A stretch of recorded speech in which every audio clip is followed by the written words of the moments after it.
Hi, everybody, and welcome back to another episode of Awaken to Your Soul Path. I am your host, Barbara, and today I am joined by the wonderful Ebonie Allard, and we are going to be talking about becoming full of yourself.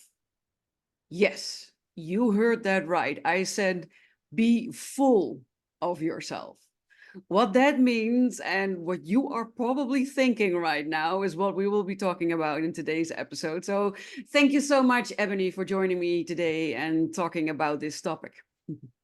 My pleasure. I'm excited. I feel like this topic for your audience is going to be, give them a lot of ahas and a new way of seeing things, a little perspective shift that could be quite fun. I couldn't agree more because we did a little bit of a pre-talk and like many of you out there that heard the title and that's why I repeated it probably have the same response as I had, and it was like, I've never heard being full of yourself as something positive, something to aspire, something to want, right? I've only heard it in the context of you're being very selfish or very arrogant or overly confident, but not in a good way type of remark. So we talked a bit about it, and I was hoping if you could share with the audience what you told me. So, about 5 years ago, I was at that stage in my business where I wanted to grow and scale, and Facebook ads felt like the right way to go. And I was a little bit scared. And I was working with a coach at the time, and she was like, "What are you scared of?" And I was really scared of being too visible or being seen or being trolled or the comments that I might get. And I find it funny now because I can't even imagine what that would be like at this point in my journey, right? Like I genuinely say whatever you like, you do you, boo. But at Mhm. that time, I was so heavily influenced, even though I thought, no, I've got me. I don't mind what other people think of me. I'm okay. I'm Mhm. confident in my core. Actually, I was really worried about saying the wrong thing, getting into some kind of keyboard war with a stranger, being misunderstood was a Mhm. huge part of my reality. And also, I'm a very sensitive soul, right? And Mhm. I didn't Yes. want to take things too personally or anything like that. Anyway, we ran the ads and they were video ads, and I had different ad sets, two different ad sets, two different countries, two different stories, like completely. One same comment on both of them, which was, "Oh my God, this woman is so full of herself." Mhm. And at the time, I was simultaneously mortified of like, I'm really not that arrogant. I'm really not. I'm actually really not confident at all.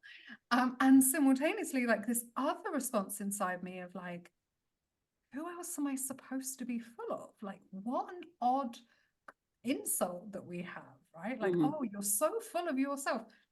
Should I be full of you? Should I be full of society? Of like, Should I be empty? should I be empty? Yeah, for sure. Should I be vacant? And like, you know, yeah, absolutely. And I do think it comes from this minimizing people, minimizing difference, minimizing personality, minimizing women, right? Like, it's not Mhm. okay to be full of you, or Yeah. it is, but like a palatable amount, right? Like, don't be too much. And there's Mhm. that reference, that but beautiful speech by America Ferrera in the Barbie movie, where she's like, you know, be charming, but don't be too charming. Be sexy, but don't be this. And like, and you know, she goes on Mhm. and on. And it's such a good speech. And I think that becoming full of yourself or being full of yourself is a rebellion of some sort, is Mhm. radical in this day and age. Yeah. And from a human design perspective, when I had this aha, it was also around the time that I started to do some alchemy on my defined will and Mhm. or ego or heart, right?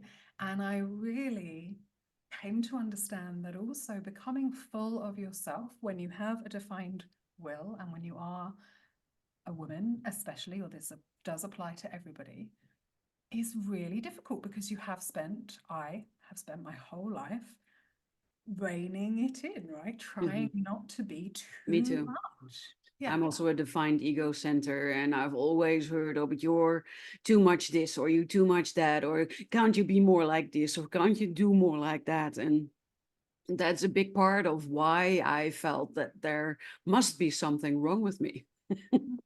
Absolutely. Because no one wanted you to be full of yourself, because it's a Exactly. threat.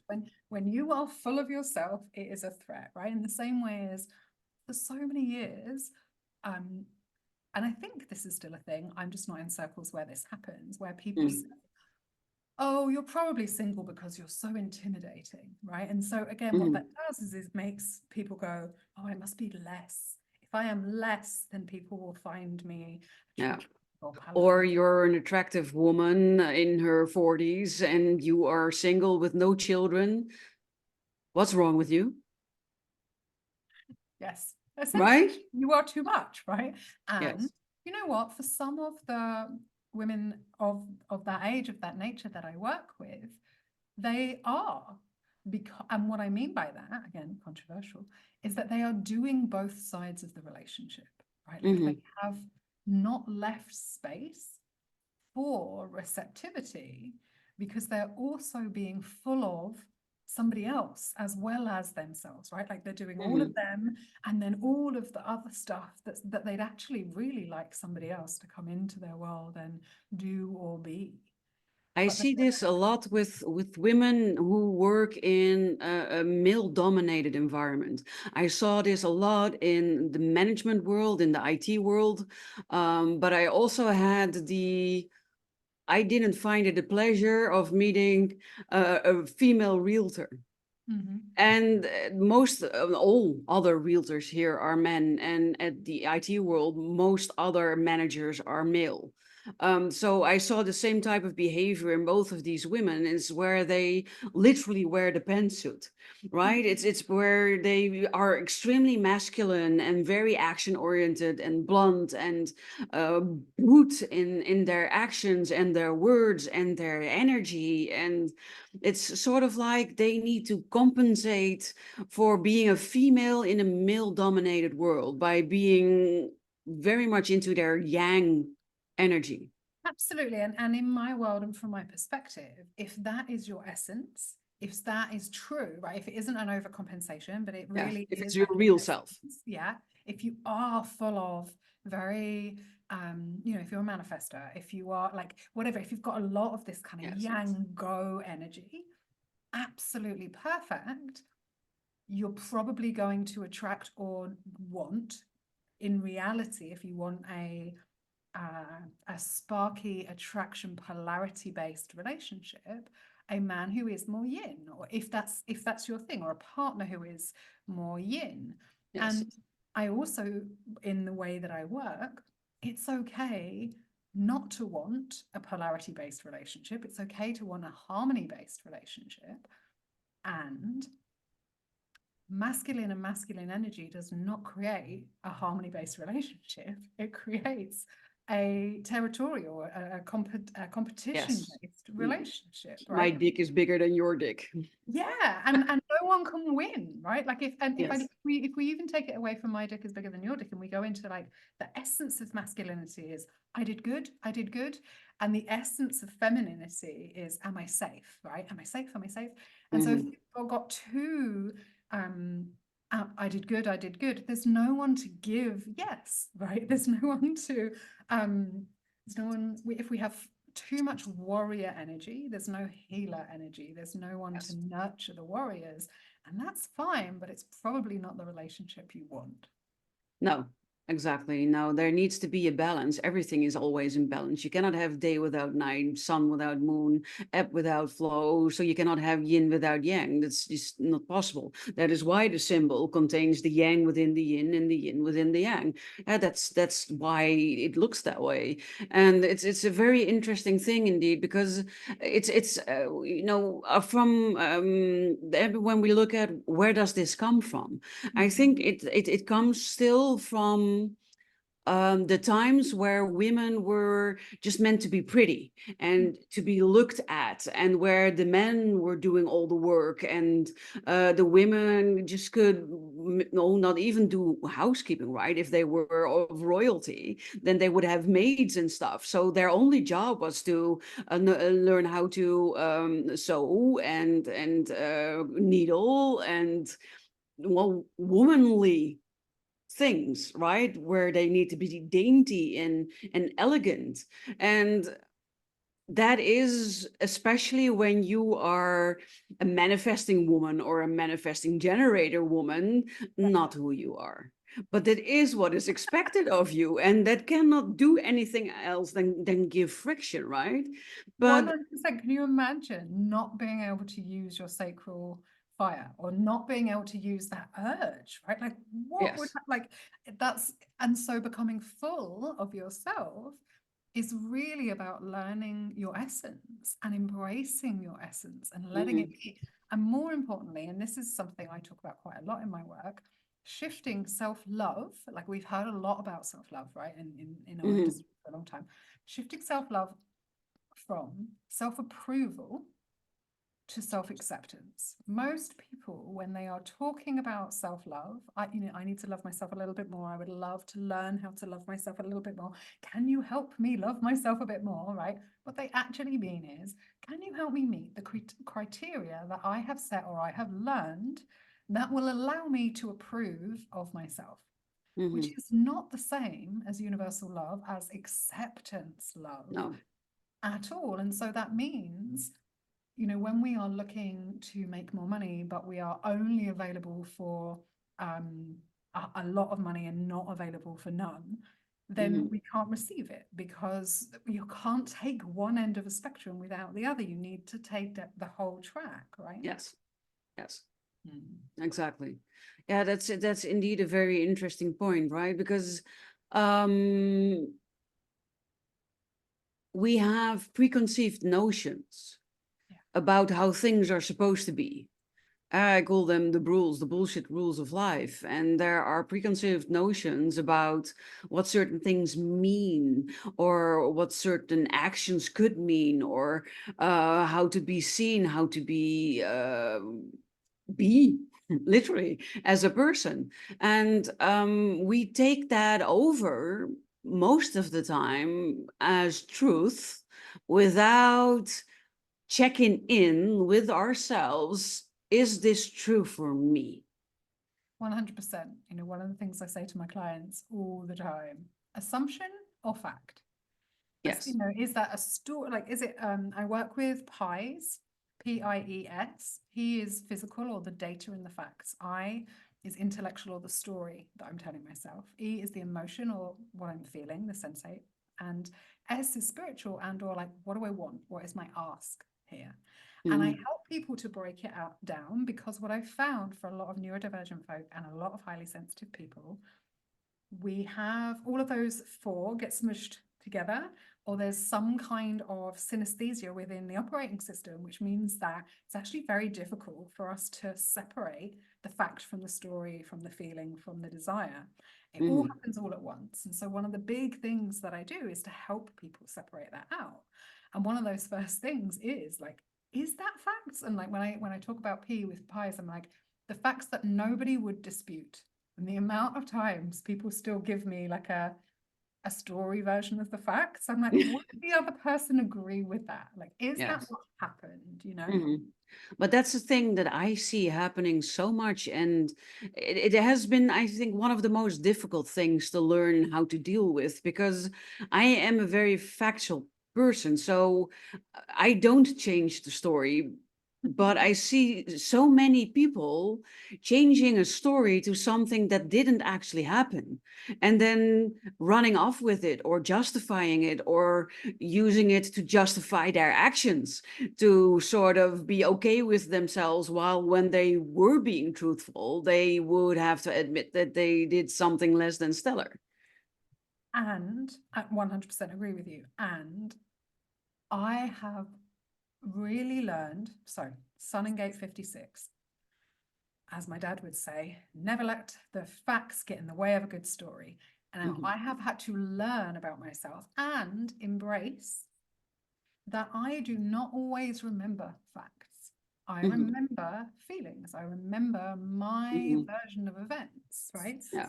I have a very manifesting generator relationship with time, which means I've got no idea whether something happened 4 hours ago or 4 weeks ago. I recognize that. I'm an MG too. I really like, and it depends, like the more in something I am, the more I've got no idea of the timeline, which Yes. means that I can't promise that I always got the facts correct. Now, if we're coming back to this like full of yourself piece, and really that's about embracing ego and learning to like have a healthy ego, sometimes that means a little inflation.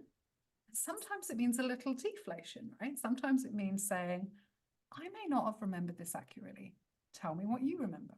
And not being in ego about it, having a little humility has been really good for me and has allowed me to become more full of myself. The truth of me is that I am really good at allegory. I'm really good at story, really good at finding the right, metaphor for something, not great at facts.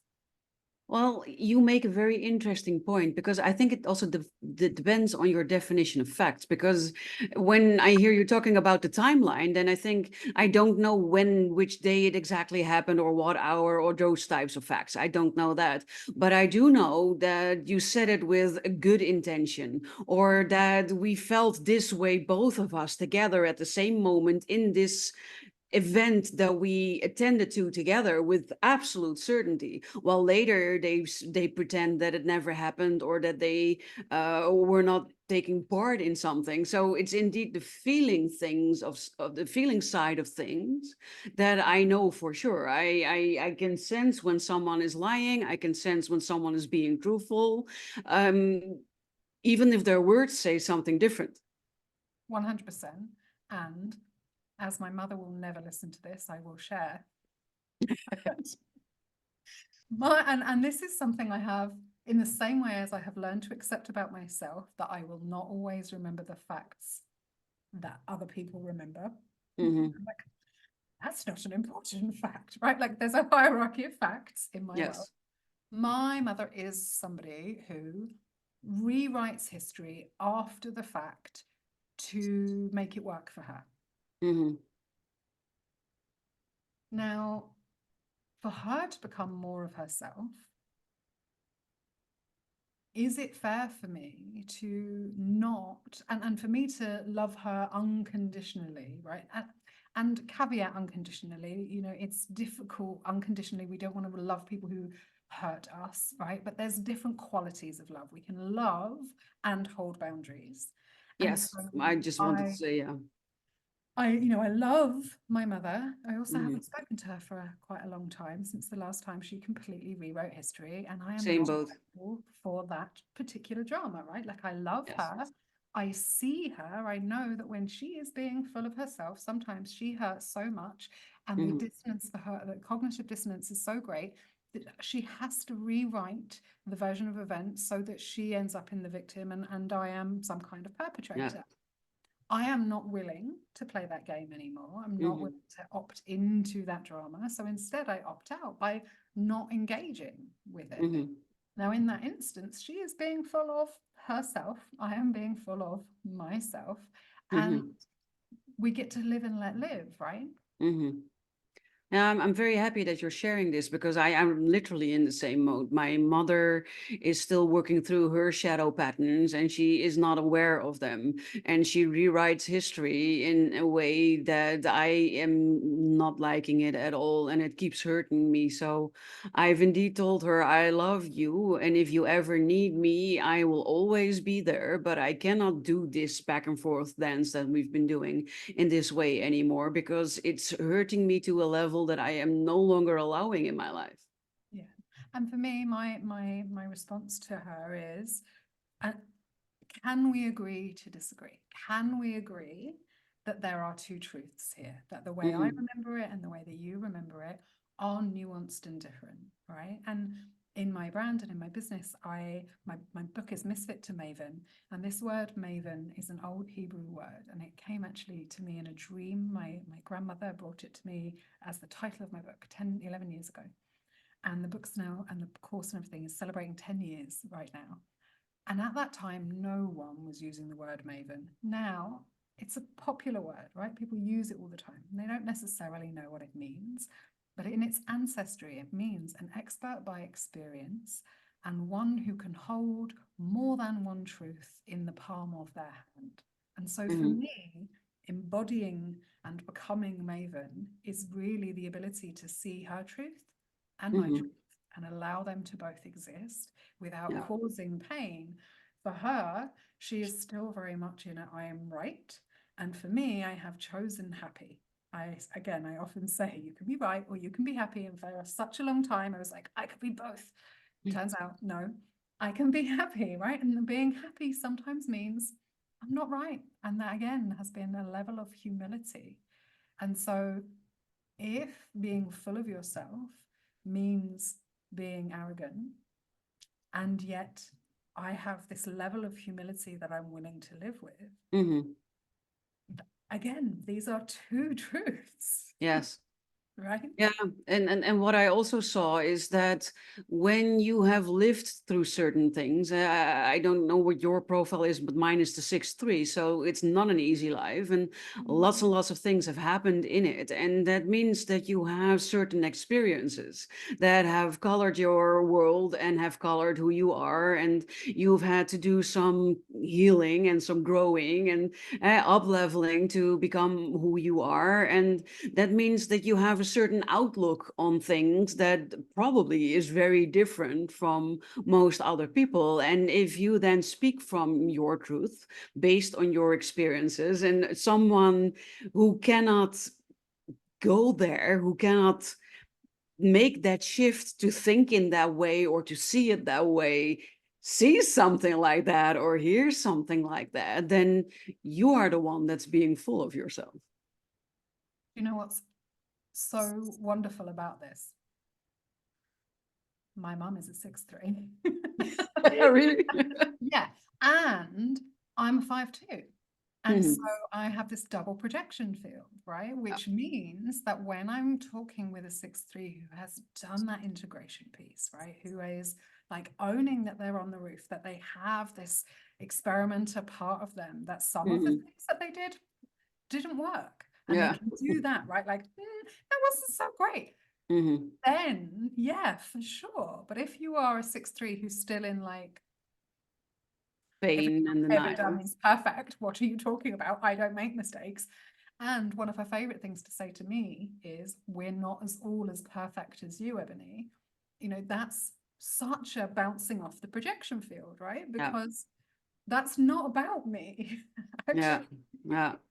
Yes, my mom is a 4-6, so we both have the 6 line in common. Just mine is conscious and hers is unconscious. It's a very interesting thing to have this knowledge. It really, for those of you who do not know what we've been talking about, my apologies. It's been such a great conversation that I forgot to explain it to you in case you didn't know. But we both work a lot with human design, and that's where the manifesting generator that we both are comes from, right? It's an energy type, and if you want to know more about it, then hit me up and I'll gladly tell you more about it. And that's also where the profile comes from that we've been talking about. And both of these have given me, at least, so much insight into who I am, insight in why things kept happening a certain way, why I kept responding to it in a certain way, why that was like a vicious circle that I was stuck in, and how to elevate myself out of that situation, do some deep internal healing, mostly with the gene keys. I have to be honest, not with the human design, but with the gene keys, which to me are the yin to the yang that we've been talking about. 100%, right? And so simultaneously for me, if I think about, so human design is informed by the gene keys, is informed by these, in human design we call them gates, in they come from the I Ching, but they're also the 64 cordons of DNA in the body. Yes. And so literally, it is what I'm full of, right? Like it is the activated cells within me. When we look at a chart, when I look at a chart, I can see which ones are inherited. I can see, when I look at my siblings, I can see which things we all got from my mom and which things we all got from my dad. And for me, that is absolutely fascinating to look at. Yes. What are we full of? It's these incredible neutrinos, right? These really interesting archetypes that are activated within the body. And so that's, Yes. for me as a storyteller, as someone who works with the body as a self-life, it's fascinating to really start to look at it, not from this like, oh, she's so full of herself space, but like, what are you full of? Who are, Yes. you know, what are these cells? What are these stories that have been passed on? And how are you interpreting those archetypes? How are you living and activating those archetypes? It's, yeah, it's Yes. Exactly. And I am in the process of writing new online programs about the human design and the gene keys. And my signature thing is the BU by design thing. And that also required me to dive into mine again. And I regularly do that, but this, invited me even more because I want to share all of this knowledge. And then I read what I wrote down and what I had collected about the gates or the keys, or somebody calls it the doors. It is the 64 gates, keys, doors, whatever you want to call them. And somebody else called them your gifts, your 64 gifts. And if I then look at what each individual number means and then relate it back to my life, then all of them are like these wonderful light bulbs that go off and think, oh, now I get it. Oh, makes total sense. Really? Oh, okay. Right. It's just. It's so fascinating to me, and it's so fascinating to see how we are when we're in alignment, when we're being full of ourselves, we electromagnetically attract the programming partner or the other end of a channel, right? So I've just finished drawing and writing, so I call them the Kismet codes, and I've created an oracle deck which is the 64 Kismet codes, and I've drawn every single one and then written shadow end, light end, programming partner, channel power for each one, right? So they will be available in the next month. You can pre-order them now. And those cards, like by drawing every single one, and sitting with the code and meditating on it and feeling it in my body, it is a trip. Like it's not a small bit of work to become full of ourselves, because we are Right. meeting and owning the shadow end as well as the light, right? Yes. And because what we shouldn't forget is we embody all 64. The ones that we see in our profile are the ones that have been activated and that play a part in our lives, but it doesn't mean that the other ones are not present. All of them are present. So you will always recognize something from all of the keys or all of the gates that you read about. It's just the ones that have been activated on the moment of your birth. Those are the ones that play the biggest role in your shadow patterns and your wounding. And that also ties really well into another favorite subject of mine, which is neuroscience, right? Where with epigenetics and neuroscience, they've shown that there's a direct link between what we think and what we express on a cellular level. And so that means that when people think, oh, I inherited that from my parents, yes, that might be, but that doesn't mean that you cannot change it. It's what you believe about certain things that make certain things in the body become real. So if you believe that you'll never amount to much, then you'll never amount to much, because that will be your conviction that influences you on a cellular level. And it's so incredibly fascinating. All of this subject material is so incredibly fascinating. It is, and it's so fascinating to take these journeys with these things. So, for example, my North Node, so anyone who speaks astrology and or has done a little human design, the North Node is where you're heading to, right? And mine is gate number, the code 4, right? Which I call the forgiving philosopher. because in the I Ching, it's youthful folly. And really, this code is all about seeking answers, right? And it wants answers. But at a certain point, it comes to understand that the true understanding comes not from asking the questions or trying to figure it out with our head, but by being it and forgiving our own ignorance and letting it be, right? Yeah. And I am just been through my Uranus half return. I'm at my midlife, and this is a nodal journey, and it's such a bit to contemplate this card, to contemplate this journey and be like, yeah, when is my thinking, my questioning, my conceptualizing with thoughts supporting me? And Yeah. when is it just leading me to misery? Mm-hmm. Right? And when do I get to let go of like trying to find an answer over and over again with this open ajna that sometimes it's like, stop Yeah. seeking. Just let it be, let it all wash over you, and then you will Mm-hmm. come to understand. And so these tools are here as medicine for us. Like, I believe Yes. we are our own medicine, right? Like, becoming full of yourself might feel bitter and, you know, a bit like uncomfortable to start with. And if that's true, it's probably really good medicine for you. Mm-hmm. And for me, 2 years ago, my company became insolvent when I invited 3 of my best friends into my business. And let's say we have different opinions on, we have different versions of the facts. Mm-hmm. Leave it at that, right? Different versions of the facts. And what I know is that I believed that they were selfish. All 3 of them were the embodiment of selfishness. They were all taking care of themselves, whereas I was operating from the last thing I want to be is selfish. Mm-hmm. I want to be somebody who is generous, who gives, who apparently always puts themselves last, so much so that they lose everything they've ever worked for, right? And it was at that point that every single thing in my life was saying, babe, it's time to become a little bit more selfish. That does not mean you have to go completely to this end of the spectrum, but if you do not get a little bit selfish or self-full, as I like to call it, Yeah. I have nothing left. And No. it was that journey that really led me to becoming full of myself and having Mm-hmm. acceptance for all of who I am and being a little bit more selfish. Yes, you captured it perfectly. That is the journey of the highly sensitive person. 20% of the world population is highly sensitive, but 80% of the world is not. And the 80% is selfish. They mostly think about themselves. And I don't even think that that's something they consciously do. It's just what they do.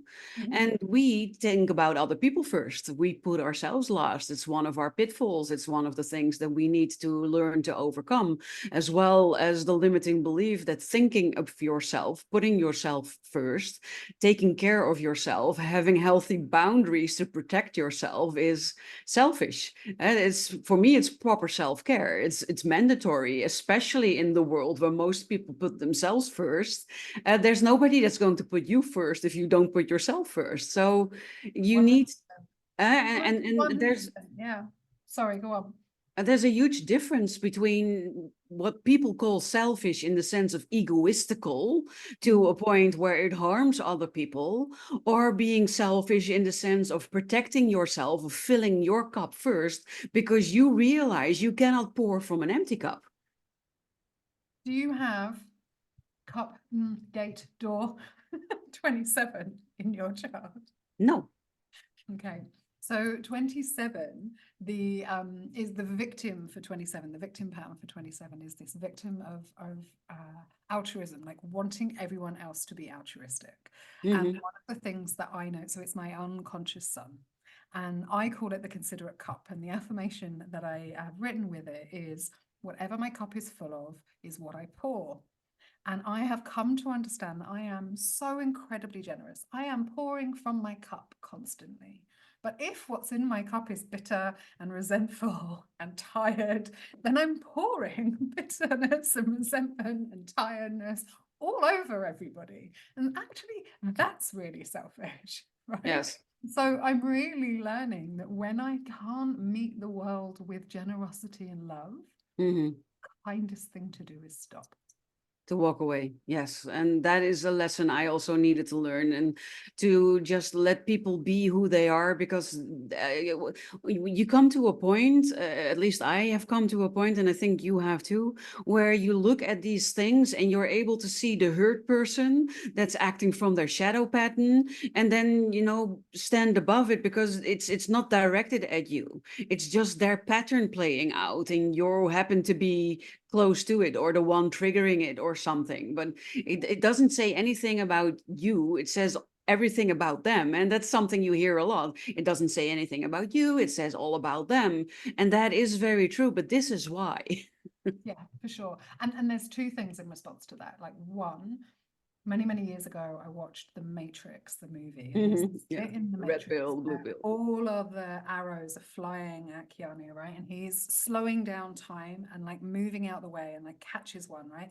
And what I think happens when we do this work is that we slow down time and we create space between everything coming at us, and instead of reacting, we are able to have a response, and we're able to say, this is not mine. It won't stick, right? Like, it's not going to hit me. It's not going to hurt me because it's not mine. It's not sticky for me. It doesn't do anything. And that's kind of part one. And that was a big part of my journey, was really not identifying with everything thrown at me. Again, big 5-2 journey, right? Yeah. The second part of that was recognizing, again, big 5-2 journey, that as a coach, sometimes it's my job to throw arrows at my clients. Yes. And they might not like me for it in the moment. In fact, some of them might throw a tantrum and leave, and that has happened. And I get to choose, like, do I now think what I did was terrible and bad, or was it a misplaced arrow, or actually did they just not move when I really thought they would, right? Yes. And this is why it's a relationship. It's not a pedestal and an apathetic human, right? Like, it's a relationship. This other person has to engage and talk back. And even Yes. if they say, why did you throw that at me? That's part of the healing, right? We have a saying in my language, and if I translate it, it goes something like, soft healing masters make stinking wounds. Yeah. Okay. And that's what this is, right? When you are being soft and gentle and accommodating and such, their wound starts to fester, because you're not doing them a service. You are not solving anything by, you know, consoling them and holding their hand, and not confronting. And what also took me a long time to discover how that exactly works is that I'm an unconscious projector. So I'm a conscious manifesting generator, but an unconscious projector. And that also caused so many issues in my life that I wasn't aware of, because for me, it's really what you put in is what you get back. So if you're being really kind and generous to me, you're getting really kind and generous back. If you're being a bitch, then you're not getting kind and generous back. For sure. Yeah. And also, like, for me, there's a line with people, right? Like, I will let you make me your mother for a period of time. And then at a certain point, it is no longer okay for you. Like, No. if we do shadow work, if we're working together, there's when you registered shadow work healers, you know, at the end of a session, no matter how many times you've done it, no how many years you've been doing this work, you always de-roll, right? You always Yes. say, I am not your mother, you are not my mother. And then because we have to clear that, right? Yes. And so there has been a time in my life and in my work where people were not willing to remove that projection. They were like, no, I'm still angry at her and I still want it to be you. And it's like, well, I'm not available for that, right? And again, that I think that is also a part of my own journey. And again, my willingness, if we kind of take it full circle, maybe I consciously or unconsciously called in clients that would do that for me, so that I could play out this dynamic with my mom for, you know, in a healing environment again. Yes. And at a certain point, I'm like, no thanks. Yeah. I am done with that one. I don't need to be it anymore. Exactly. Yes. And yeah, I do think we are the medicine. We're the medicine for ourselves, we're the medicine for each other. It Yes. gets to be a beautiful symbiotic relationship. Yes. And what they've been saying is also very true. The answers lie within you. Most people look for the answers outside of themselves, but the answers are within you. And I remember a time where I heard this, I think, for the first time, and I thought, well, okay, but what the peep does that mean? And what does it mean for me? And why would it matter? Right. So it's very hard to believe. And it's also often misused in a way that it's not meant to be used, and it makes people feel bad. But it took me a long time to discover the truth that is in there, that it really is within you. And like what we talked about, how our thoughts influences on our ourselves on a cellular level, that is within you. But also, if you look at the shadow work, if you look at the shadows of the keys and how they play out in your role, all of that work is within yourself. It's getting certain insights and being able to heal the things within yourself that sort of free you to be full of yourself. And if I think about what that means, then I think it's when you just connect back to source and fill yourself up with love. 100%. And if we look at it from a human design perspective, one of the ways that human design is described is as the science of differentiation. Mm-hmm. And we are, in the philosophy or the understanding of human design, moving slowly into a synarchy rather than a hierarchy. And Yes. from that perspective, when I am full of myself and you are full of yourself, and this one and this one and this one and this one is full of their own differentiation, We're supposed to then be full of ourselves. absolutely, we are supposed to be full of ourselves so that we do Yes. not need to do or be it all, but that we Mm-hmm. can complement one another. Yes. I love that. I think that is the perfect note to end our talk on today. And if you are watching out there, if you're listening out there, then there are a couple of things that I would love if you could do for me. The first is to let us know what is your biggest insight after today's talk, or your key takeaway, or maybe your most pressing question, or remark that you want to leave. So if you could put that in the comments, that would be awesome. If you could maybe also like this episode and share it with your tribe, because I can guarantee you there are a lot of people circling your orbit that are struggling with this and that really need to hear our talk today. So you would not only be doing us a service, but you would be doing them a service as well by sharing it. So thank you for that love and support. And I can also imagine that you would like to know, I feel triggered by this. I want to do something with this. And you all know how to reach me, but where can people reach you, Ebony? How can they contact you, find you? The best place is to come to ebonieallard.com or to find me on Instagram at Ebonie Alchemy. And I am someone who loves a DM. Please slide into my DMs. Please say, I saw you on, or I heard you on, and let me know. And that means I can also feedback to Barbara that it's working. People are saying Yes. hello to me, you know. So I would absolutely love that. Yeah. Amazing. I will also make sure that the links that you just talked about are below in the show episode, or in the show notes. I mean, so if you didn't catch it quite this fast, then no worries. There will be show notes and the links will be in there. So exactly, hit Ebony up, slide in her DMs, hit me up if you want to talk. We would both love to help you. And yeah. Thank you for being here, for sharing your wisdom, and for having this absolutely wonderful talk with me today. My pleasure. And thank you for modeling that two women with defined egos can do similar but different work and come and Yes, have a conversation about it and be full of themselves without exactly. being competition, because I think it's really important that we do that. Yes. We model this for the world to say, hey, you know what? There's enough for everyone. Well, there is. Exactly. I love it. Thank you so much for being here. And you, viewer, listener, thank you so much for listening to us, for showing up every week again for every interview and showing your love and support. I love you guys. I wish you a really great rest of your day. And I'll hope to talk to you again in next week's interview with another beautiful guest. Bye for now.